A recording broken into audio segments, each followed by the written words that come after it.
नमस्कार, India daily live देख रहे हैं आप और मैं हूं आपके साथ Shivam Dubey. India daily live के बेहद खास बुलेटिन भारत डेली लाइव में आप सबका बहुत बहुत स्वागत। बुलेटिन की शुरुआत करेंगे और रुख करेंगे बड़ी ही संवेदनशील खबर के साथ आगे बढ़ेंगे। दरअसल डीग जिले में अपराधियों के हौसले बुलंद होते हुए नजर आ रहे हैं। मतलब दिन दहाड़े एक युवक का अपहरण कर लिया गया और इस सनसनीखेज घटना का वीडियो सोशल मीडिया पर तेजी से वायरल हो रहा है। वीडियो में साफ तौर पर यह देखा जा सकता है कि अपराधी सरेआम युवक के साथ मारपीट करते हुए उसे जबरन किडनैप करके वहां से ले जा रहे हैं। घटना सीसीटीवी कैमरे में भी कैद हो गई। अपहरण जिस युवक का किया गया उसकी पहचान इकलेरा गांव निवासी मनीष के रूप में हुई है, ऐसा बताया जा रहा है। घटना के बाद इलाके में दहशत का माहौल है और लोगों में पुलिस की कार्यशैली को लेकर नाराजगी देखी जा रही है। पुलिस मामले की जांच पड़ताल करने में जुटी हुई है और आरोपियों की तलाश की जा रही है। 13/26 मुकदमा है पुलिस थाना डीग का जी। इसमें एक वीडियो वायरल हुआ है भी सोशल मीडिया में, जिसमें एक युवक का अपहरण करते हुए कुछ लड़के दिखाई दे रहे हैं जी। उस मामले में श्रीमान जिला पुलिस अधीक्षक डीग ने क्लोज मॉनिटरिंग के लिए मुझे कहा है, तो अभी मैं कोतवाली पे आया हूँ जी। 2 टीमें इकलेरा गांव में जो आरोपी गण है वहाँ पे दबिश के लिए गई हुई है जी। तो फिलहाल वहाँ भी कोई नहीं मिला, वापस इनको भेजा जाएगा। 13/26 मुकदमा।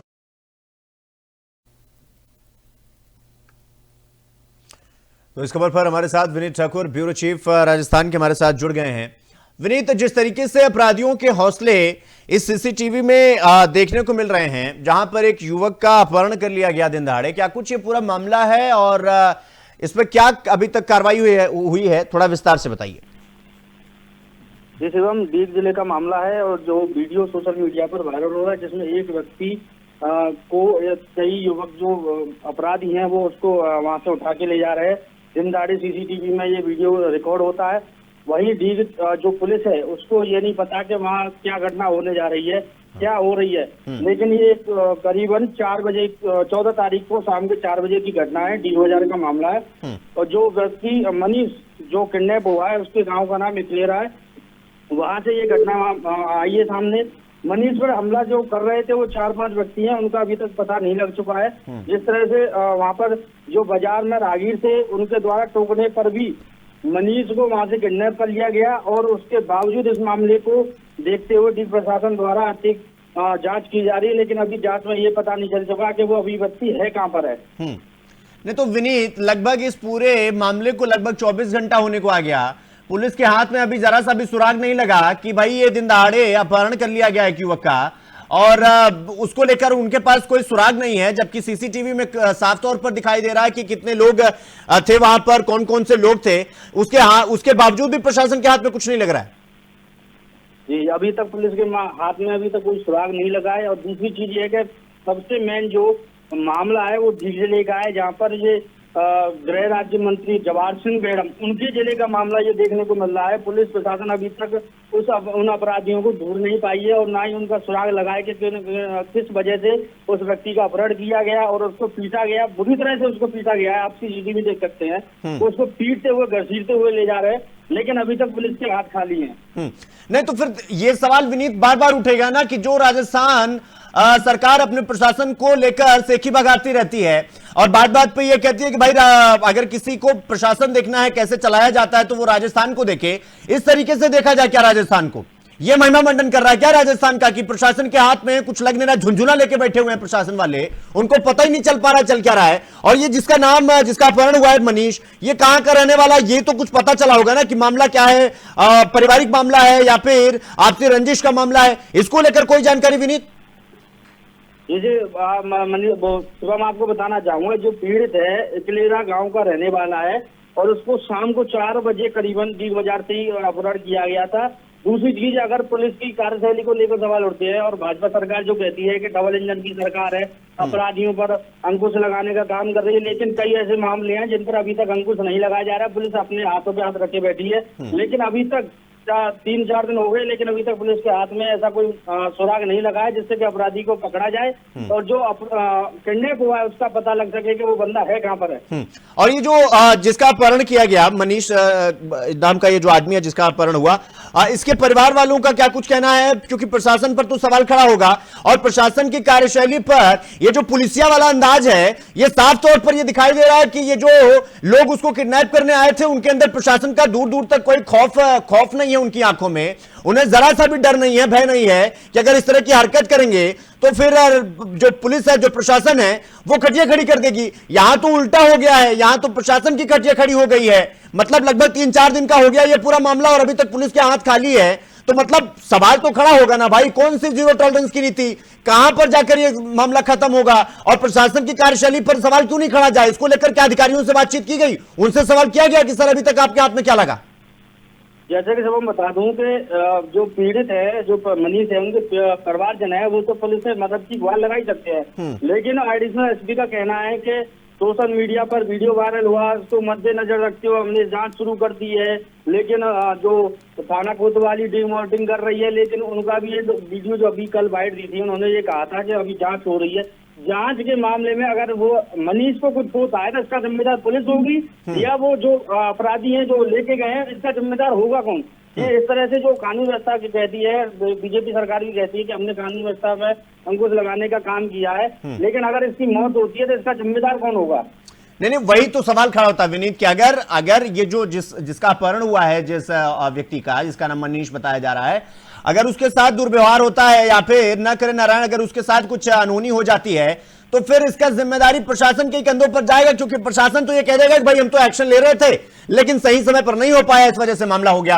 तो क्या जो ये पूरा प्रशासन है, पूरा डीग प्रशासन है, वहां के जितने भी एडिशनल एसपी हैं जो लगातार बयान दे रहे हैं, उन्हें ये बात क्यों नहीं समझ में आ रही है कि अगर इस तरीके से घटनाएं उनके आसपास हो रही हैं, मंत्री का वो गृह जिला है, वहां पर इस तरह की घटनाएं हो रही है, तो फिर तो पूरे प्रदेश की तो हालत बद से बदतर क्यों ना हो जाए और क्यों ये सवाल ना पूछा जाए इन अधिकारियों से? सही कहा आपने शिवम, जिस तरह से ये पुलिस प्रशासन के जो सवाल उठ रहे हैं कार्यशैली को लेकर, एक चीज ये भी दिखी है कि बीच बाजार से अपराधी उसको लेके जाते हैं मनीष को, और उसके बावजूद पुलिस को ये नहीं पता पड़ता कि वो मनीष को वहां से किडनैप कर लिया गया। उसको 4 दिन बाद जब वीडियो वायरल होती है तब पुलिस को चलता है कि हाँ मनीष किडनैप हो गया।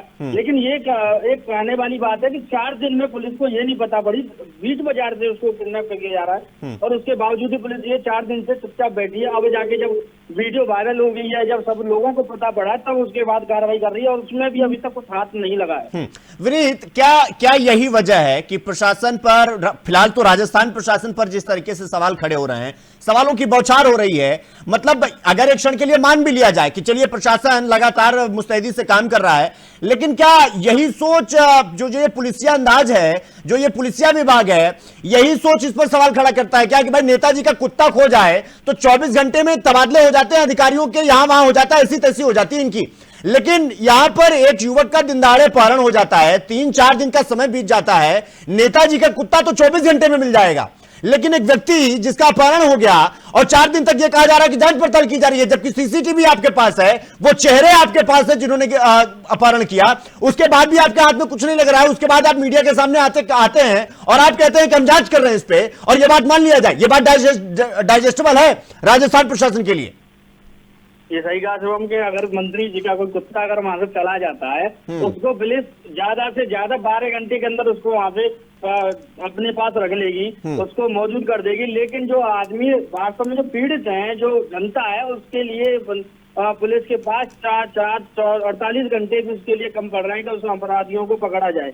लेकिन जब तक आपने सही कहा कि ये अभी जो मंत्री जी के कुत्ते, अगर उसकी बात है, आदमी जब डीएम साहब का चश्मा भी अगर उसके पास से आंखों से ले जाए तो उसको ज्यादा 2 घंटे में पुलिस बंदरों को भी पकड़ सकती है। तो ये 4 दिन से जो व्यक्ति गया हुआ है उसको अभी तक पुलिस पकड़ने में नाकाम है। ठीक है विनीत, आप हमारे साथ बने रहिएगा, हम अगले खबर पे भी आपका रुख करेंगे। लेकिन दिन दहाड़े एक युवक का अपहरण होता है, 48 घंटे से 72 घंटे का समय होने को आ गया। तस्वीरों में साफ तौर पर देखा जा सकता है कि अपहरणकर्ता और जिसका अपहरण हुआ वो सबको इस तस्वीर में साफ तौर पर दिखाई दे रहा है, सारा मामला एकदम साफ है। उसके बावजूद भी प्रशासन कह रहा है कि हम जांच पड़ताल कर रहे हैं, और यही विडंबना है प्रशासन की, और इसीलिए सवाल भी खड़े होते हैं जब ये तिलमिला उठते हैं। और इसलिए जब तक ये मामला पूरा साफ नहीं हो जाता, या उनकी गिरफ्तारी नहीं हो जाती अपहरणकर्ताओं की, तब तक ये सवाल पूछा जाना चाहिए। और चाहे फिर एडिशनल एसपी हो या बड़ा से बड़ा अधिकारी हो, अगर आप प्रशासन को लेकर आप पूरी जो जीरो टॉलरेंस के बड़े बड़े वादे करते हैं, अगर आप उस पर खरे नहीं उतरेंगे तो सवाल आपसे पूछा जाएगा, एक नहीं अनेक, एक नहीं 1000 सवाल पूछे जाएंगे। रुक करेंगे अगली खबर की ओर। डीग जिले के क्षेत्र में एक बेहद दर्दनाक मामला सामने आया, जहां घर के आंगन में खेलते हुए 5 वर्षीय बच्चे का मतलब उसको करंट लगता है और करंट लगने से बच्चा गंभीर रूप से घायल हो जाता है। परिजन उसको तत्परता दिखाते हुए आनन फानन में उसे अस्पताल लेकर पहुंचते हैं, लेकिन पहाड़ी सामुदायिक स्वास्थ्य केंद्र लेकर पहुंचने के बाद आरोप यह है कि अस्पताल में उस समय कोई डॉक्टर ही मौजूद नहीं था। मतलब समय पर इलाज नहीं मिलने के कारण उस मासूम बच्चे की तो मौत हो गई। परिजनों का यह आरोप है कि अस्पताल के डॉक्टर अक्सर अपने निजी हॉस्पिटल और क्लिनिक के चलते सरकारी अस्पताल में मौजूद नहीं रहते, जिससे मरीजों की जान जो है वो खतरे में पड़ जाती है। और इस घटना के बाद परिजन और स्थानीय लोगों में भारी आक्रोश है। लेकिन सवाल यह है कि आखिर कब तक डॉक्टरों की लापरवाही के चलते मासूम और मरीज अपनी जान गंवाते रहेंगे और इसका जिम्मेदार कौन होगा।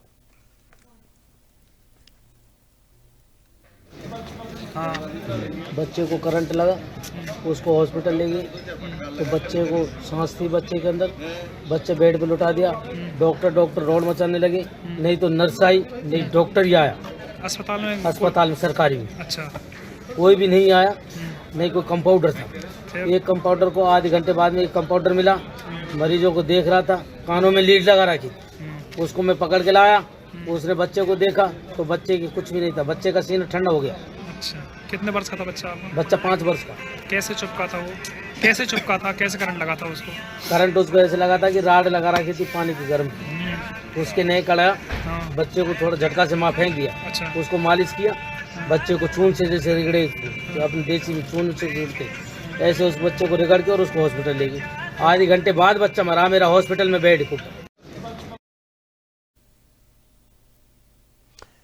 इस खबर पर भी हमारे साथ विनीत ठाकुर, ब्यूरो चीफ राजस्थान, लगातार बने हुए हैं। विनीत, जिस तरीके से अब ये करंट लगने से जो बच्चा घायल हुआ उसके बाद उसे अस्पताल ले जाया गया, लेकिन वहां पर डॉक्टर नहीं थे। कहा जा रहा है कि उस बच्चे की मौत हो गई, लेकिन डॉक्टर वहां पर मौजूद नहीं थे। क्या कुछ ये पूरी खबर है, थोड़ा विस्तार से बताइए, और अभी तक कार्रवाई क्या कुछ हुई है इसको लेकर कोई अगर आपके पास कोई जानकारी हो तो वो भी अपडेट कीजिएगा। ये शिवम डीग जिले के पहाड़ी कस्बे का मामला है, जिसमें 5 वर्षीय बच्चे की करंट लगने से मौत हुई है। तो जब बच्चे को जब घायल हुआ था उसको अस्पताल ले जाया गया, वहां पर जो चिकित्सक थे वो मौजूद नहीं मिले और मौजूद न मिलने के कारण बच्चे की मौत हो गई। और दूसरी तरफ देखा जाए तो ये कहीं ना कहीं जो अस्पताल में जो कर्मचारी होते हैं, जो डॉक्टर होते हैं, वो वहां पर मौजूद नहीं मिले, जिसकी वजह से बच्चे की मौके पर ही मौत हो गई है। तो विनीत, ये जो जिस बच्चे का मतलब करंट लगा और जिसकी मौत हो गई, ये करंट उसको लगा कैसे? मतलब घर के आसपास तार था या उसका वो गलती से मतलब बिजली के तारों को स्पर्श कर लिया? कैसे उसको करंट लगा? जी, जैसे बताना चाहूंगा कि जो बच्चा 5 वर्षीय था वो घर के आंगन में खेलता हुआ नजर आ रहा था। उसके दौरान उसको करंट लगा, जिसकी वजह से वो घायल हो गया। घायल बच्चे को लेकर उसके परिजन पहाड़ी सामुदायिक स्वास्थ्य केंद्र पर पहुंचे थे, जहां पर उसको उपचार के लिए ले जाया गया था, लेकिन वहां पर जो डॉक्टर जो मौजूद होते हैं वो मौजूद नहीं मिले, जिसकी वजह से बच्चे को टाइम से उपचार न मिलने की वजह से बच्चे की मौके पर मौत हो गई। और मौत होने के कारण जो परिवारजन थे उन्होंने वहां पर अस्पताल पर आक्रोश हुआ था। उसके बाद एसडीएम मौके पर पहुंचे और एसडीएम का कहना है कि तो उसकी तैयारी की जा रही है और देखा जा रहा है कि कौन कौन वहाँ पर डॉक्टर मौजूद नहीं थे, उसकी जांच की जा रही है। लेकिन एक सवाल खड़ा होता है कि कई ऐसे हॉस्पिटल है जहाँ पर डॉक्टर की मौजूदगी नहीं होती है। दूसरी तरफ देखा जाए तो जो डॉक्टर होते हैं सरकारी अस्पताल में होते हैं, उनके पर्सनल क्लिनिक जो खुले होते हैं उन पर जाते हैं, लेकिन जो देखा जाए तो जो सामुदायिक स्वास्थ्य केंद्र हो या जिला अस्पताल हो, वहाँ पर डॉक्टर पूरी तरह से मुझसे नहीं दिखते हैं कि जिस तरह से अगर मरीज आए तो उनको ठीक से इलाज दिया जा सके। तो विनीत, ये जो एसडीएम साहब पहुंचे हुए थे, पीड़ित परिवार को समझाने का प्रयास कर रहे थे कि अगर डॉक्टर साहब मौजूद नहीं थे तो फिर कार्रवाई किया जाएगा। कब किया जाएगा? न नौरी सूत होगी न राधा नाचेगी। तो एसडीएम साहब सांत्वना देने गए थे। एसडीएम साहब को पहले कार्रवाई करना चाहिए ऐसे अधिकारियों पर, या फिर ऐसे जो जिम्मेदार डॉक्टर है, अगर वो अपना क्लिनिक खोलकर बैठे हैं या कहीं पे भी गए हों, या वो शीतलहर का आनंद ले रहे हो या शिमला मनाली में जाके हनीमून मना रहे हो, सवाल यह है कि वो वहां पर मौजूद क्यों नहीं थे अगर उनकी जिम्मेदारी थी तो, और फिर उनके खिलाफ एक्शन क्या हुआ, इसको लेकर कोई जानकारी आपके पास विनीत? अभी तक शिवम इसकी जानकारी नहीं है, जांच हो रही है, लेकिन जांच में मुझे पता लगाया जैसे कि जांच होगी उसमें कोई ऐसा इनके ऊपर एक्शन नहीं देखने को नहीं मिलेगा, क्योंकि वो सीएमओ साहब के ऊपर डाल देंगे। लेकिन जिस तरह से डीएम हो या एसडीएम हो, उनको हर अस्पताल में 15 दिन के अंदर वहाँ पर नहीं तो ये देखना। विनीत ये सीएमओ साहब भगवान का दर्जा प्राप्त कर लिए हैं क्या, कि अगर वो जो कर देंगे वो कर्मा कह के छोड़ दिया जाएगा कि भगवान ने किया तो सब कुछ अच्छा ही किया होगा? सीएमओ साहब कौन होते हैं? सीएमओ साहब को इन्हीं जनता के टैक्स के पैसे से सैलरी जाती है। सीएमओ साहब कौन होते हैं? सीएमओ साहब से बातचीत करने की कोशिश की गई कि आपका डॉक्टर वहां पर मौजूद नहीं था, जिसकी वजह से एक 5 वर्षीय बच्चे की मौत हो जाती है। इसका जिम्मेदार कौन होगा? उस सीएमओ साहब के खिलाफ क्या एक्शन लिया गया अभी तक? जी शिवम, आपका सही कहना है, लेकिन एक तरफ से देखा जाए तो एसडीएम मौके पर मौजूद हो गए, लेकिन सीएमओ वहाँ पर मौजूद नहीं दिखे। और दूसरा एक सवाल उठता है कि सीएमओ वहाँ पर मौजूद क्यों नहीं हुए, किस वजह से उन डॉक्टर के ऊपर अभी तक कोई कार्रवाई नहीं हुई, बच्चे की मौत हो गई। यही बच्चा नहीं, और भी कोई मरीज आते हैं, उनके लिए भी टाइम से इलाज नहीं मिलता है, तो उसका वजह क्या है? ये प्रशासन जो अधिकारी हैं, डॉक्टर भी हैं, इनकी इतनी लापरवाही की वजह से कितने बच्चों की, कितने लोगों की, मरीजों की जान जाती है, इसके जिम्मेदार होगा कौन? ये जब से गृह जिले का मामला है, ये भी गृह जिले का मामला ही है, तो वहाँ पर भी जो मंत्री के गृह जिले का, वहाँ पर भी ऐसी सुविधा है, तो आम जो जितने भी राजस्थान के अंदर अस्पताल है वहाँ भी स्थिति ऐसी देखने को मिल रही है। किसी में मशीन है, लेकिन वो 1.5 साल से चली नहीं है, जो अल्ट्रासाउंड की हो या एक्सरा की, वो 1.5 साल से मशीन चल नहीं रही है। तो ये कहीं ना कहीं प्रशासन पर ही, और जो सीएमओ है, डीएम साहब, ये कहीं ना कहीं उन पर सवाल खड़ा होता है कि इस तरह से अभी तक जब ये मामले देखने को मिल रहा है तो उन पर कार्रवाई क्यों नहीं हो रही है?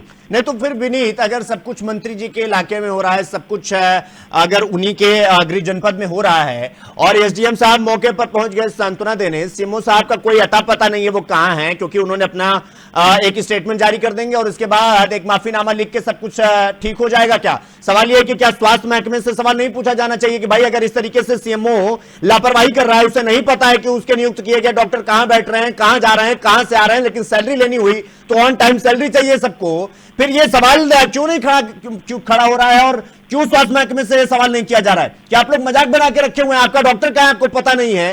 तो स्वास्थ्य विभाग से लेकर पूरा प्रशासन, पूरा तंत्र मंत्र, अगर किसी को कोई फर्क ही नहीं पड़ रहा है तो फिर छोड़ दीजिए, फिर जिले को छोड़ दीजिए कि भैया ठीक है जैसा करना है करो, कोई फर्क नहीं पड़ता इस बात से। फिर ढिंडोरा क्या का पीटना है इस बात का कि नहीं सब कुछ चंगा है? सही बात कही सिर्फ आपने। एक सिर्फ देखा जाए तो कुछ ऐसे अधिकारी हैं, कुछ ऐसे स्वास्थ्य विभाग में डॉक्टर हैं जिनकी हाजिरी लग जाती है, लेकिन डॉक्टर मौजूद नहीं है। हाजिरी लग जाएगी उनकी, और जब सैलरी का टाइम आएगा 2 तारीख 1 तारीख, उसमें टाइम से सैलरी पहुंच जाएगी। और कुछ डॉक्टर ऐसे हैं जो वास्तव में आ रहे हैं, लेकिन उनके लिए वहाँ पर जो सामान है वो मौजूद नहीं है। और कुछ ऐसे हैं जो सामान होते हैं वो भी डॉक्टर इलाज नहीं कर रहे हैं, जिसकी वजह से बच्चों की मौके पर ही मौत हो रही है, चाहे वो परिजन हो या कोई बड़ा हो या छोटा हो, बच्चा हो या पढ़ने वाले, कुछ भी हो, वहाँ पर ऐसी कोई सुविधा देखने को नहीं मिल रही। 1.5 साल से 2 साल से वहाँ मशीन बंद पड़ी है एक्सरा की, अल्ट्रासाउंड की, उनका भी अभी तक कोई वो नहीं है समाधान हुआ। तो विनीत सीएमओ साहब भी अच्छे से जानते हैं, और उनके जो लापरवाह और सबसे ज्यादा एक नंबर के, मतलब अगर कहा जाए कि लापरवाह जो डॉक्टर हैं और सीएमओ साहब हैं, उनको पता है कि वो मशीन उनके घर से थोड़ी आ रही है, उनके पिताजी थोड़ी पैसा छोड़े हुए थे जिससे मशीन खरीद के आई है, वो हमारे और आप जैसे लोगों के टैक्स से आई है, जिनका निर्गत साफ तौर पर स्क्रीन पर देखा जा रहा है। एसडीएम साहब कितने भाव विभोर हुए दिखाई दे रहे हैं, एसडीएम साहब को लग रहा है उनके परिवार का किसी के साथ कुछ हो गया है, लेकिन अंततः होना वही है। मतलब ढाक के 3 पात की कहानी लिखी जाएगी और लिख भी दी गई होगी, उसके बावजूद भी हालत पड़ा हुआ है। तो मतलब मैं ये जानना चाहता हूं कि सीएमओ साहब और इंक्लूडिंग डॉक्टर, कोई एक्शन हुआ उन पर या नहीं हुआ? अभी तक कोई एक्शन नहीं हुआ है, लेकिन एक तरफ से देखा जाए तो शिवम, सीएमओ साहब की इसमें सबसे बड़ी लापरवाही है। डॉक्टर तो मौजूद नहीं थे, लेकिन सीएमओ साहब की सबसे बड़ी लापरवाही, कोई मशीन चल रही है या नहीं चल रही है, खराब है या किस स्थिति में है, डॉक्टर मौजूद है या नहीं है, उनका कोई भ्रमण से मतलब नहीं है कि वहाँ पे जाके सर्वे किया जाए किस तरह से वहाँ पे कोई इलाज में कमी है या कोई कमी वैसे आ रही है, लेकिन उनका तो ये नहीं कि आज तक वो आगे जांच कर सके जिसकी वजह से मरीजों को उपचार टाइम से मिल सके। लेकिन ये डॉक्टर भी नहीं आ रहे हैं, सीएमओ साहब को भी ये पता नहीं है कि वहाँ क्या मशीन खराब पड़ी है, किस तरह से आ रही है, और फिर उसके बाद जब जांच होती है तो कह दिया कि हमने तो लिखित में दे दिया था सर, उसके बाद में अभी तक कोई मशीन आई नहीं है ऊपर से।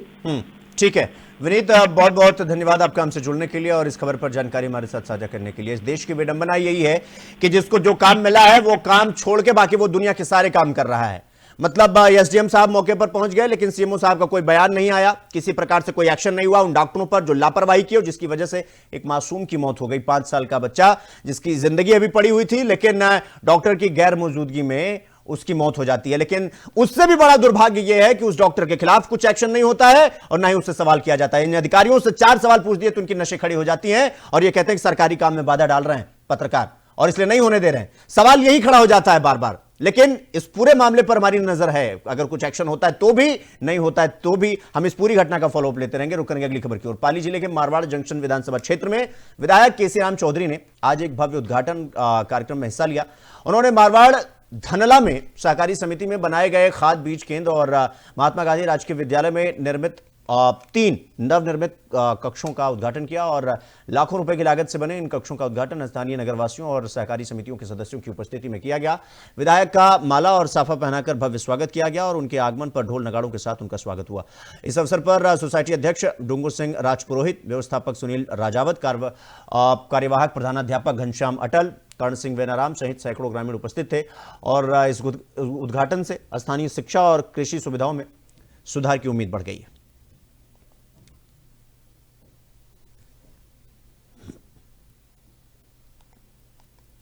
वहीं कोटा पुलिस ने नशा तस्करी के पंजाब तक फैले नेटवर्क पर बड़ी कार्रवाई करते हुए 2 अंतर्राज्यीय महिला तस्करों को गिरफ्तार किया है। थाना रेलवे कॉलोनी पुलिस ने रेलवे प्लेटफॉर्म नंबर 4 स्थित टीटी विश्राम गृह के पास से 17 किलो 590 ग्राम अवैध अफीम डोडा चूरा बरामद किया और सिटी एसपी तेजस्विनी गौतम ने बताया कि यह कार्रवाई ऑपरेशन गरुड़ व्यूह के तहत अतिरिक्त पुलिस अधीक्षक दिलीप कुमार सैनी और डीएसपी डॉक्टर पूनम के निर्देशन में की गई। थानाधिकारी रामस्वरूप मीणा की टीम ने मुखबिर की सूचना पर दोनों महिलाओं को पकड़ा। जांच में पता चला कि आरोपी रिश्तेदार हैं और लंबे समय से मध्य प्रदेश और झालावाड़ में डोडा चूरा ट्रेन और बस और छोटे साधनों से पंजाब तक तस्करी कर रही थी। आरोपियों ने मादक पदार्थ कपड़ों के बीच छिपाया और मूंगफली के छिलके मिलाए। पुलिस ने 2 मोबाइल भी जब्त किए। एनडीपीएस एक्ट के तहत मामला दर्ज कर अनुसंधान थाना भीमगंज मंडी को सौंप दिया गया।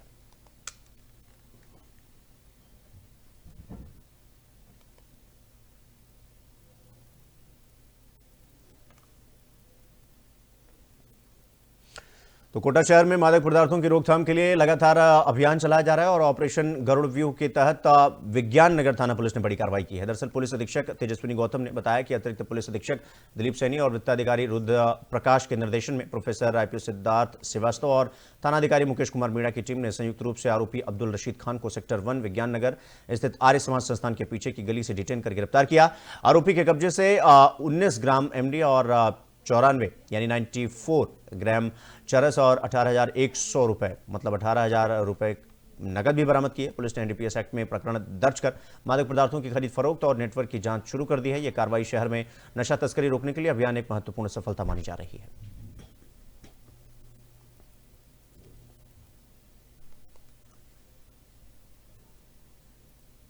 तो हनुमानगढ़ के नोहर क्षेत्र में ग्राम पंचायत भवन में किसानों की जनसभा का आयोजन किया गया। मुख्य चौपाल में आसपास के गांवों से बड़ी संख्या में किसान पहुंचे और अपने हक के सिंचाई पानी की मांग उठाई। पूर्व प्रधान सोहनलाल डील ने किसानों को संबोधित करते हुए कहा कि नोहर फीडर और जसाना विद्युत में लंबे समय से सिंचाई पानी की कमी के कारण फसलों पर संकट मंडरा रहा है। उन्होंने सभी किसानों से अपील की है कि आगामी 23 जनवरी को भगवान हेड पर महापंचायत में शामिल होकर अपनी आवाज बुलंद करें। किसान नेता सुरेंद्र सिहाग ने बताया कि महापंचायत क्षेत्र के 45 गांव के किसान भाग लेकर अपने नाम रखेंगे और जब तक सिंचाई पानी नहीं मिलता आंदोलन जारी रहेगा। आज की सभा में पूर्व प्रधान सोहनडेल, सुरेंद्र सिहाग, दशरथ वर्मा, शिव कुमार और तमाम लोग मौजूद रहे।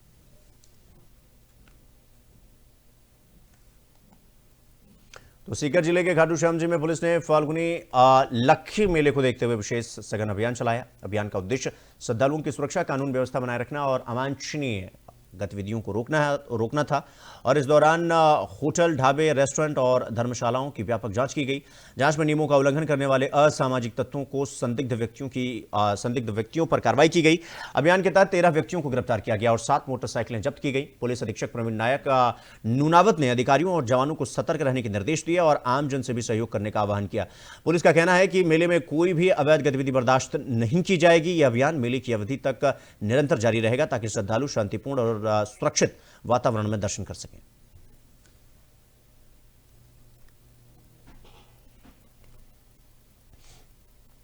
रुक करेंगे अगली खबर की ओर। धौलपुर जिला जेल में कैदियों के बीच हुई झगड़े की घटना ने परिसर में तनावपूर्ण माहौल पैदा कर दिया। दरअसल इस दौरान कुछ कैदियों ने जेल प्रहरियों के साथ अभद्र व्यवहार किया, यानी गार्ड के साथ अभद्र व्यवहार किया। घटना की जानकारी मिलते ही जिला कलेक्टर श्रीनिधि बीटी, पुलिस अधीक्षक और वरिष्ठ अधिकारी मौके पर पहुंचे।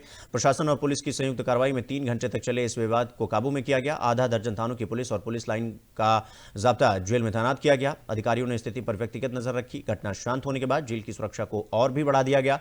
जिला और जेल प्रशासन ने स्पष्ट किया कि नियमों के तहत कानूनी कार्रवाई की जाएगी। फिलहाल जेल परिसर में स्थिति पूरी तरह शांत है और सुरक्षा व्यवस्था पूरी तरह सुनिश्चित की गई है।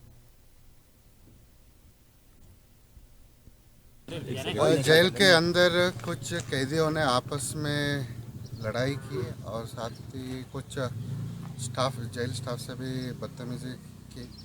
तो उसके बाद जेल के जो कैदी है एक बैरक में अपने आप को बंद करा दिया, वो कर दिया और खोल नहीं रहे थे। और उन लोगों के खिलाफ जो भी विधिक कार्रवाई है वो करेंगे और उनको समझाइश करके उनको बाहर निकाल दिया, अलग कर दिया। और जो भी स्टाफ के साथ बदतमीजी किया और जो भी दूसरों के साथ घटनाक्रम किया है उन सबके विधिक कार्रवाई होगी, एफआईआर भी होगी। और आगे अपने जेल प्रशासन भी इनके खिलाफ इंटरनल जांच करके रिपोर्ट भेजेंगे और जो भी इसमें दोषी है उनके खिलाफ कार्रवाई। तो सीकर जिले में बाबा श्याम के प्रसिद्ध 8 दिवसीय लक्खी मेले की तैयारियां जोर शोर से शुरू हो गई है। जिला कलेक्टर मुकुल शर्मा की अध्यक्षता में कलेक्ट्रेट सभागार में बैठक आयोजित की गई, जिसमें पानी, चिकित्सा, यातायात और सुरक्षा समेत सभी व्यवस्थाओं का विस्तृत मंथन किया गया। जिला प्रशासन ने खाटू नगरी में अतिक्रमण हटाने के कड़े निर्देश दिए और सभी अधिकारियों को श्याम भक्तों के लिए बेहतर सुविधाएं सुनिश्चित करने का दिशा निर्देश दिया। पुलिस अधीक्षक प्रवीण नायक ने बताया कि मेले के दौरान 300 सीसीटीवी कैमरे और 4000 से ज्यादा पुलिस जवान तैनात रहेंगे। श्याम मंदिर कमेटी की ओर से श्रद्धालुओं को निःशुल्क पानी, चिकित्सा और अन्य मूलभूत सुविधाएं उपलब्ध कराई जाएंगी। मंत्री ज्ञानवेंद्र सिंह चौहान ने कहा कि इस बार सेवादारों की टीम श्रद्धालुओं को बेहतर सुरक्षा देगी और उनके साथ सक्रिय रहेगी। प्रशासन और मंदिर कमेटी मिलकर मेला सुचारू और सुरक्षित रूप से संपन्न कराने के लिए कार्य योजना बना चुकी है। इस बार जो फाल्गुन का प्रमुख मेला होता है वो 21 फरवरी से लेकर 28 फरवरी तक रहेगा। सर पिछली बार की अपेक्षा कुछ दिन इसमें कम किए गए। क्या कारण रहा है इसका? कोई कारण नहीं रहा है, लेकिन 7 दिन भी बहुत होते हैं किसी भी मेले के लिए। सारी की सारी व्यवस्थाएं होती हैं। पूरा डिस्ट्रिक्ट का जो पैराफर्नेलिया है, पूरी डिस्ट्रिक्ट मशीनरी है, पुलिस है, बाहर के डिस्ट्रिक्ट से भी पुलिस और एडमिनिस्ट्रेटिव ऑफिसर्स आते हैं, वो सभी इसमें इन्वॉल्व रहते हैं। और भी इसलिए जो मंदिर कमेटी है उन सबसे चर्चा के उपरांत यही आया। पहले भी शायद 7 दिवस का ही होता था मेला, तो उसी प्रकार से इस बार उसको रखा गया है। मीटिंग में क्या जो है चर्चा ऐसी कोई विशेष रही व्यवस्थाओं को लेकर के, दर्शन को लेकर के? आज की मीटिंग में विस्तृत रूप से चर्चा की गई है। मेले के टाइम पे जब बोर्ड एग्जाम रहेगा तो पुलिस फोर्स को सबको ब्रीफ किया जाएगा कि जो भी स्टूडेंट जो एग्जाम लिखने जाते हैं उनको कोई रोकेगा नहीं और उनकी मूवमेंट जो है वो फ्री रहेगा। सर एक सवाल, पूरे मेले के दौरान कितने जवान लगेंगे, कितने सीसीटीवी कैमरे लगेंगे और क्या व्यवस्था अपनी रहेगी पूरी? अभी जो प्रेजेंट में जो 300 कैमरास है उसके अलावा अभी नया कैमरे से एक्सटेंड करेंगे। मंडा रोड पे और रिंगस रोड पे जो है उधर से ही कैमरा शुरू हो जाएगा, ताकि हमको क्राउड की जो कितने कैपेसिटी आ रहा है, इन्फ्लो क्या है वो एक्सेस कर सकते हैं। सुरक्षा व्यवस्थाओं को लेकर के क्या कुछ? सुरक्षा व्यवस्था इस बार के हम 4000 से 5000 की फोर्स डिप्लॉयमेंट करेंगे। सर इस बार मेला जो हो रहा है वो 21 फरवरी से 28 फरवरी तक हो रहा है और जो व्यवस्थाएं रहेगी वो निर्देश अनुसार सारे काम किए जा रहे हैं। पानी की व्यवस्था, मेडिकल कैंप्स, अपने टेंट लगवाना, बेसिकली जो सेवादार और प्रेमियों के बीच में जो रहता है कॉम्बिनेशन, बेसिकली जो शाम प्रेमी दर्शन करने आएंगे उनका रूट बनाना और बेसिकली उनको दर्शन करवाना और एग्जिट करवाना। तो वहीं महाराष्ट्र जिला परिषद और पंचायत समितियों के चुनाव की तैयारियां बहुत जोरों शोर से चल रही हैं और सभी प्रत्याशी उसमें व्यस्त हैं। रायगढ़ में शेतकरी कामगार पार्टी ने भी जोरदार तैयारी शुरू कर दी है। पार्टी की महाराष्ट्र प्रदेश स्पोक्सपर्सन चित्रलेखा पाटिल ने कहा कि शेतकरी कामगार पार्टी किसानों, मजदूरों और आम जनता के लिए, अधिकारियों के लिए लड़ने वाली पार्टी है। रायगढ़ जिला परिषद पर लाल झंडा होना लोगों की जरूरत और समय की मांग है। उन्होंने बताया कि पार्टी इंडिया आघाड़ी और महाविकास आघाड़ी के साथ गठबंधन में चुनाव लड़ रही है और युवा, पढ़े लिखे और समाज से जुड़े उम्मीदवार मैदान में हैं। चित्रलेखा पाटिल ने कहा कि पाटिल परिवार का बीजेपी में शामिल होना पार्टी के वोट शेयर पर कोई असर नहीं डालेगा। उनका कहना है कि जनता इस चुनाव में मजबूती से शेतकरी कामगार पार्टी के साथ खड़ी होगी और पार्टी को बहुमत दिलाएगी। शेका पक्ष पूर्ण तयारीनिशी या निवडणुकीत उतरली। आम्ही महाविकास आघाडीचा भाग आहोत, इंडिया आघाडीचा भाग आहोत आणि आम्ही बऱ्याच ठिकाणी फॉर्म्स भरलेले आहेत आणि खूप चांगले तरुण उमेदवार आम्ही बऱ्याच ठिकाणी देण्याचा प्रयत्न केलाय। आम्ही ग्रॅज्युएट आणि क्वालिफाईड उमेदवार देण्याचा प्रयत्न केलाय। शेका पक्ष आणि जिल्हा परिषद रायगडचे हे एक समीकरण आहे आणि लोकांना जनतेला माहिती आहे की तळागाळातल्या योजना त्यांच्यापर्यंत पोहोचवायच्या असतील, सर्वसामान्यांचं काम करायचं असेल तर जिल्हा परिषदला शेकापचे प्रतिनिधी हवेच। त्याच्यामुळे आम्हाला पारंपरिक पद्धतीने दरवर्षीप्रमाणे दर टर्म प्रमाणे आम्हाला चांगला रिस्पॉन्स पंचायत समिती आणि जिल्हा परिषदला मिळणार आहे, याबद्दल मी एकदम निश्चित आहे। शेका वहीं बुल्डाना में खामगांव में जमात इस्लामी हिंद की महिला शाखा ने 18 जनवरी 2026 को जिया कॉलोनी स्थित Maulana Abul Kalam Azad semi English digital प्राथमिक शाखा क्रमांक 4 में फ्री मेडिकल कैंप का आयोजन किया। कैंप की शुरुआत बहन नाजिया फारूकी की तिलावत और अनुवाद से हुई। उसके बाद नाजिया नवीदा सरवत ने कैंप का उद्देश्य और डॉक्टरों का स्वागत किया। इस मौके पर डॉक्टर समीन अंसारी ने संगठन का संचालन किया। Doctor Farhana Ansari, doctor Ayesha Khan, doctor Samiya Aamir और डॉक्टर अर्शिया फातिमा, डॉक्टर श्रद्धा अग्रवाल और डॉक्टर निकहत उरुज सहित विशेषज्ञ डॉक्टरों ने इस कैंप में महिलाओं और लड़कियों की स्वास्थ्य सेवा की। इस आयोजन से लगभग 225 महिलाओं और लड़कियों को फायदा मिला। कैंप के बाद सभी डॉक्टरों और सहयोगियों के लिए भोजन और नाश्ते की व्यवस्था की गई।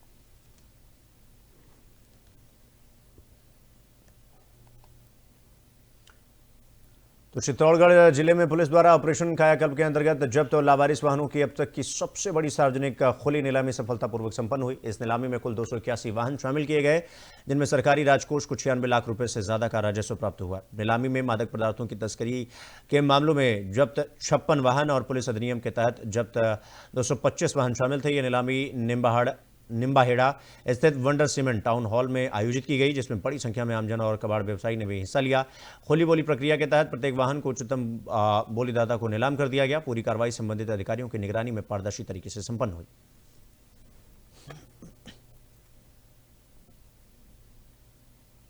तो इसी खबर के साथ बुलेटिन में फिलहाल इतना ही, लेकिन देश और दुनिया की तमाम बड़ी खबरों को देखने के लिए देखते रहिए इंडिया डेली लाइव। नमस्कार।